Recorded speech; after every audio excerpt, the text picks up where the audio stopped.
Bueno, fue una emoción muy grande saber que íbamos a cerrar el año, un año que fue muy trabajado con esta distinción y muy halagadora, y es una motivación para seguir adelante, porque la verdad que éramos unos locos allá en el 2013 cuando nos juntábamos con unos globos a repartir y a empezar a hablar de esto de las enfermedades raras, y algo que nos ha tocado en suerte, ¿no? De ser uno en 2000 o uno en 3000 los que tenemos alguna de estas enfermedades. Así que felices. Felices porque más allá de este trabajo que arrancó, como bien decías, muy a pulmón, despacito, se han logrado conseguir muchas cosas en un corto plazo, un reconocimiento por parte de la legislatura para que esto empezara a tomarse de otra manera en cada uno de los centros de salud. Totalmente, nos llevó bastante tiempo. Hace 10 años que yo tengo un diagnóstico y bueno, a partir de eso, de dar vueltas, como siempre cuento, de deambular, sentimos en la piel la necesidad de constituir un lugar, una referencia en la ciudad de Santa Fe y no siempre tener que acudir a otras localidades o principalmente a Buenos Aires.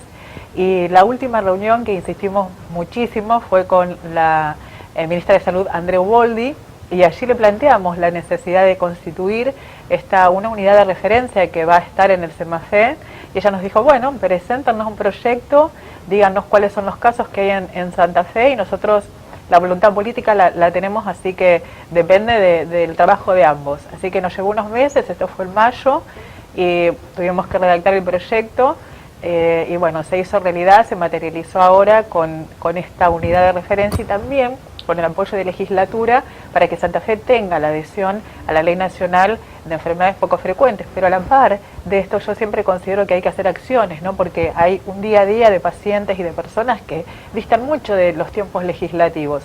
Así que es un avance, además ya tenemos materializado esto concreto, que es la unidad de referencia en CEMAFE. Esta unidad de referencia, ¿cómo va a trabajar dentro del CEMAFE? Es una gran complejidad trabajar, los médicos lo han reconocido, ellos dicen que mucha de la información se la estamos dando nosotros. La idea es empezar a constituirse en red. ¿Por qué? Porque tenemos un caso un montón de casos que no tienen un especialista, un referente acá en la ciudad. Entonces, necesariamente hay que forjar una intercomunicación con otros especialistas, y por el momento las redes van a empezar a formarse con cada paciente que vaya con el caso. Y están capacitándose a través de internet, de cursos virtuales. Justo el Ministerio de Nación lanzó un programa para asistir a estos médicos y tienen muchas ganas, mucha voluntad, y nos han ofrecido lo mejor que tienen para que podamos estar ahí y ser atendidos. ¿Cómo van a ser derivados los pacientes? ¿Desde los otros centros de salud, desde las instituciones, como por ejemplo ASAMI, pero también hay otras vinculadas al...? Sí, hay maneras de vincularse. La primera es mediante la derivación de los centros de salud, tal cual como se hace con todos los casos que llegan allí. Pero en el caso de miastenia, por ejemplo, va a haber un consultorio dedicado a miastenia atendido por el doctor Giulioni, que es algo que recuperamos, que habíamos tenido en el Cuyen y que se ha perdido. Bueno, ese va a ser el espacio de miastenia de ahora en más.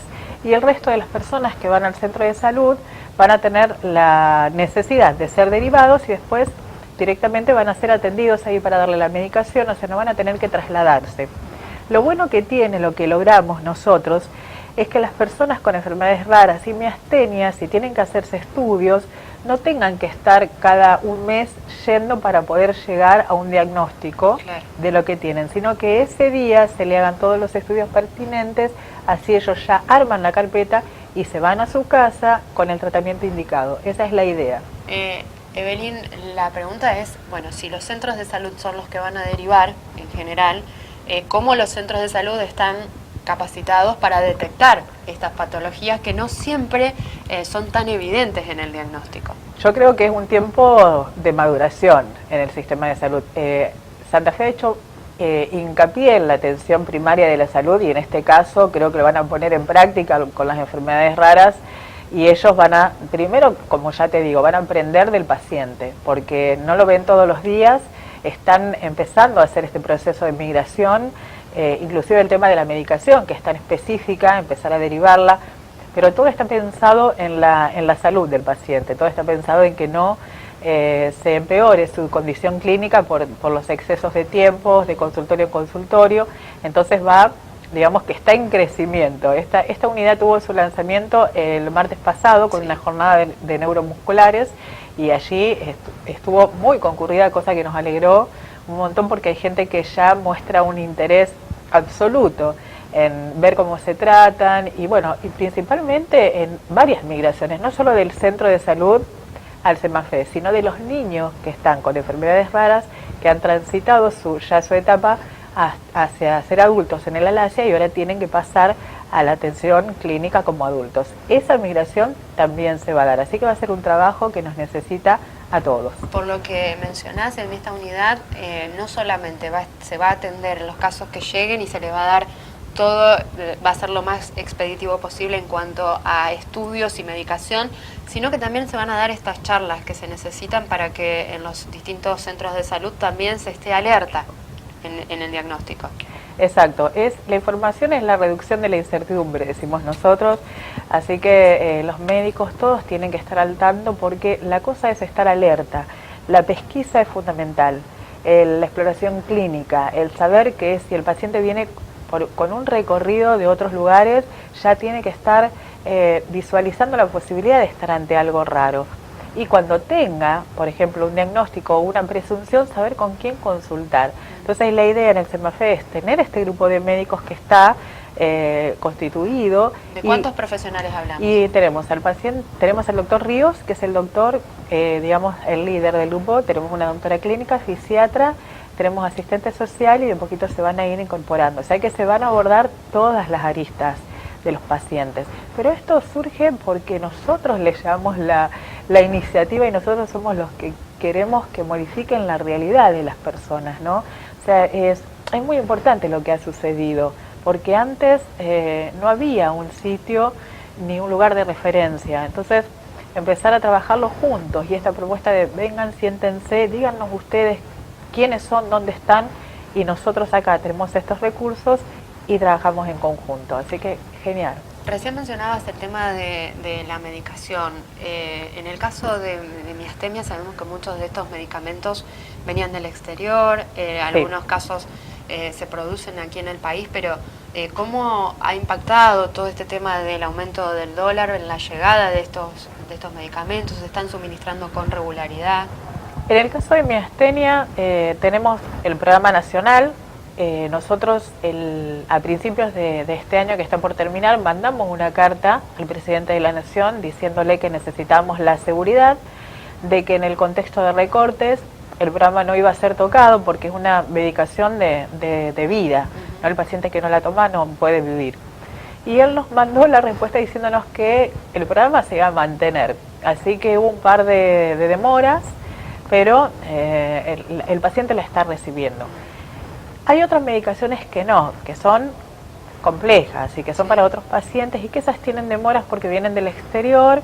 Se lo planteamos a la ministra de Salud y ella nos dijo que iba a tratar de modificar los tiempos de espera para que las medicaciones lleguen, pero estamos sí avisorando un recorte grande en lo que tiene que ver con muchas prestaciones en discapacidad.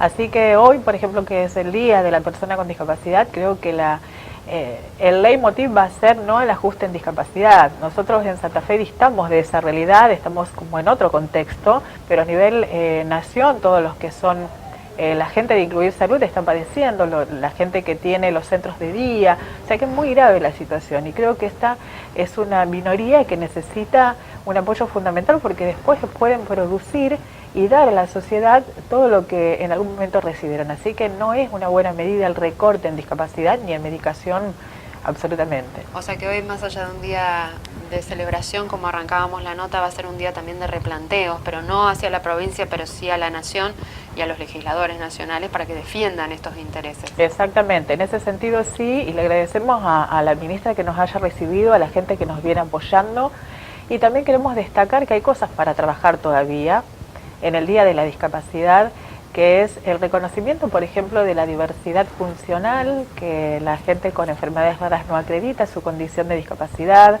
el respeto por esta discapacidad que se tiene, la comprensión, la empatía, también la cuestión laboral, lo que se necesita para que la persona pueda ir a trabajar, los ajustes razonables que dictan en la Constitución, en en la Constitución Nacional y también en los derechos que están plasmados en la Convención de los Derechos de las Personas con Discapacidad, y también no dejar pasar cuando algún tipo de queja o algún tipo de problema surge en ámbitos que son de la sociedad, sino tratar de reparar en ellos para que realmente seamos una sociedad inclusiva que apunta a la igualdad.